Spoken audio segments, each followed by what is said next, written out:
పల్లీల పాలు. చూడండి, పల్లీలను నానబెడితే నానబెట్టిన పల్లీలు మీరు తీసుకునే శ్రేష్టమైన వాటిలో ఒకటి. అదే ఒక సంపూర్ణ ఆహారం. ఓ గుప్పెడు పల్లీలని సుమారు 6 గంటలు నీటిలో నానబెట్టి తప్పక నానబెట్టాలి, లేదా అది పిత్తాన్ని కలిగిస్తుంది. పిత్తం అంటే ఏంటో తెలుసా? అది వికారం, దద్దుర్లు లాంటివి కలిగిస్తుంది.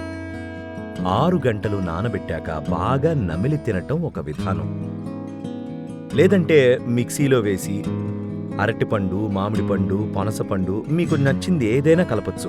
దానికి సువాసన రావాలంటే కొంచెం యాలకులు తెలుసా, అలాంటివి కలపచ్చు.